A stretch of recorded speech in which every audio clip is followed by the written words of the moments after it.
വിധിച്ചു. ഇതുകൂടാതെ 3,25,000 രൂപ പിഴയടയ്ക്കാനും കോടതി വിധിച്ചു. കഴിഞ്ഞ ദിവസമാണ് കൊലക്കേസ് പ്രതി ചെന്താമരയാണെന്ന് കോടതി വിധിച്ചത്. ഇതിനെ തുടർന്നാണ് ഇന്ന് ശിക്ഷ വിധിച്ചത്.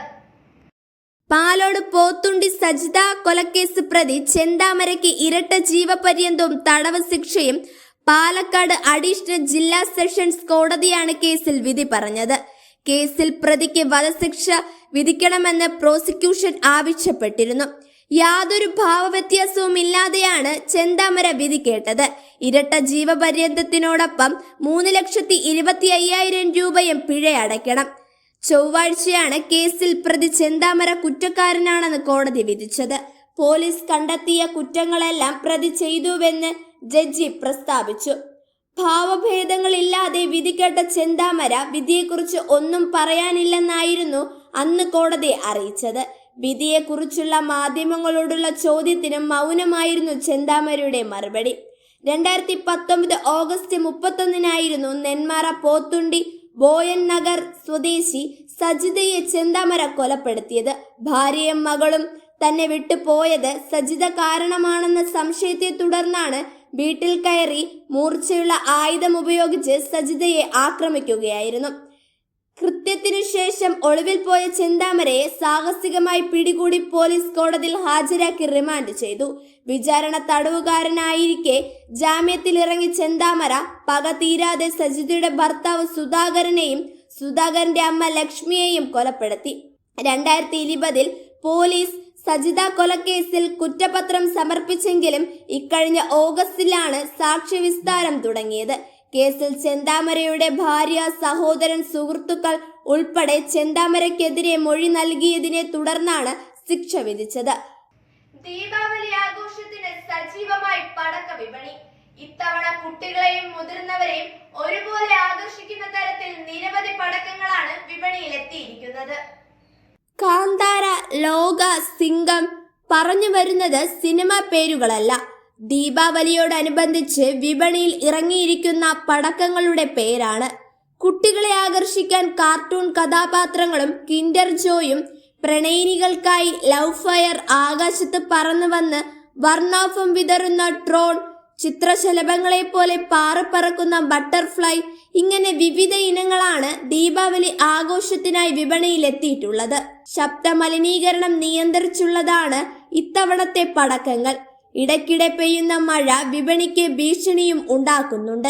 തദ്ദേശീയമായി പാലോട്, നന്ദിയോട്, കുടുവനാട് എന്നിവിടങ്ങളിൽ ഉൽപ്പാദിപ്പിക്കുന്ന പടക്കത്തിനൊപ്പം തമിഴ്നാട്ടിലെ തെങ്കാശി, ശിവകാശി എന്നിവിടങ്ങളിൽ നിന്നുള്ള ഉൽപാദനങ്ങളും വൻതോതിൽ എത്തിയിട്ടുണ്ട്. പോലീസ് അസോസിയേഷൻ, റെസിഡൻസ് അസോസിയേഷൻ എന്നിവരുടെ നേതൃത്വത്തിലും പടക്കക്കടകളുണ്ട്. തിരക്കൊഴിവാക്കാൻ 50ഓളം ഇനങ്ങളടങ്ങിയ ഗിഫ്റ്റ് ബോക്സുകളും ഇത്തവണ തയ്യാറാക്കിയിട്ടുണ്ട്. ഏവർക്കും തേർഡ് വിഷന്റെ ദീപാവലി ആശംസകൾ. അയൽവാസിയായ സ്ത്രീയെ പോലീസുകാരന്റെ ഭാര്യ തീ കൊളുത്തി കൊലപ്പെടുത്തി. പണം ചോദിച്ചിട്ട് നൽകാത്തതിന്റെ വൈരാഗ്യത്തിലാണ് ഈ കൊടും ക്രൂരത നടത്തിയത്. പത്തനംതിട്ട കീഴ്വാഴ്പൂരിൽ അയൽവാസി തീ കൊളുത്തിയതിനെ തുടർന്ന് ചികിത്സയിലായിരുന്ന സ്ത്രീ മരിച്ചു.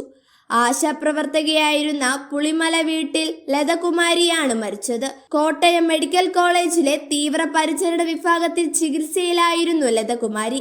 കഴിഞ്ഞ ദിവസം രാത്രിയാണ് മരണപ്പെട്ടത്. ഒക്ടോബർ 10 ലതയുടെ വീട്ടിന് സമീപത്തെ ക്വാർട്ടേഴ്സിൽ താമസിക്കുന്ന പോലീസ് ഉദ്യോഗസ്ഥന്റെ ഭാര്യ സുബയ്യ ഇവരെ തീ കൊളുത്തിയത്. ഇവർ റിമാൻഡിലാണ്. കോയിപ്രം പോലീസ് സ്റ്റേഷനിലെ പോലീസുകാരന്റെ ഭാര്യയാണ് പ്രതി സുബയ്യ.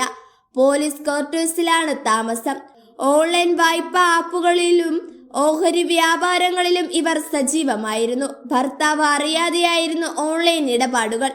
50 ലക്ഷത്തോളം രൂപയുടെ നഷ്ടം വന്നതോടെ കടം വീട്ടാൻ വഴി തേടുകയായിരുന്നു സുബയ്യ. അങ്ങനെയാണ് ക്വാർട്ടേഴ്സിനടുത്ത് താമസിക്കുകയായിരുന്ന സുഹൃത്തു കൂടിയായ ലതയോട് 1 ലക്ഷം രൂപ ചോദിച്ചത്. ഇത് കിട്ടാതെ വന്നതോടെ സ്വർണ്ണാഭരണങ്ങൾ ആവശ്യപ്പെട്ടു. എന്നാൽ ലത അതിന് തയ്യാറായില്ല. ഇതോടെ കവർച്ചയ്ക്ക് പദ്ധതി തയ്യാറാക്കി. മുമ്പുണ്ടായ പക്ഷാഘാതത്തിന്റെ ഫലമായി ലതയ്ക്ക് ആരോഗ്യക്കുറവുണ്ടായിരുന്നു. ഇതിനാൽ തന്നെ ബലപ്രയോഗത്താൽ ലതയെ കീഴ്പ്പെടുത്താനായിരുന്നു സുബയ്യയുടെ കണക്കുകൂട്ടൽ.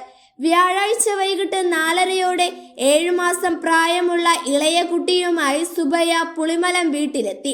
ലതയുടെ ഭർത്താവ് ജനസേവന കേന്ദ്രം നടത്തുന്ന രാമൻകുട്ടി ആ സമയം വീട്ടിലില്ലായിരുന്നു.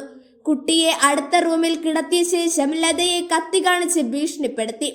പിന്നീട് കെട്ടിയിട്ട് സ്വർണ്ണാഭരണങ്ങൾ ഊരിയെടുത്തു. തുടർന്ന് ദേഹത്ത് മണ്ണെണ്ണയൊഴിച്ച് തീ കൊളുത്തി. പിന്നാലെ കുഞ്ഞുമായി തിരികെ ക്വാർട്ടേഴ്സിലെത്തി മൂത്ത മകനെയും കൂട്ടി പോലീസ് സ്റ്റേഷന് സമീപത്തുള്ള മറ്റൊരു വീട്ടിലേക്ക് പോയി അവിടെ താമസമാക്കി. മുറിക്കുള്ളിൽ തീ പടർന്നപ്പോഴേക്കും ലത സാഹസികമായി പുറത്തിറങ്ങി അടുത്ത വീട്ടിൽ ചെന്ന് അഭയം തേടുകയായിരുന്നു. അവിടെ നിന്ന് മല്ലപ്പള്ളി സ്വകാര്യ ആശുപത്രിയിൽ എത്തിച്ച് ചികിത്സ തേടി. പോലീസ് എത്തി നടത്തിയ മൊഴിയെ തുടർന്നാണ് സുബയ്യാണ് തന്നെ തീ കൊളുത്തിയതെന്ന് ലതകുമാരി പറഞ്ഞു. തുടർന്ന് സുബയ്യെ പോലീസ് അറസ്റ്റ് ചെയ്യുകയും ചെയ്തു.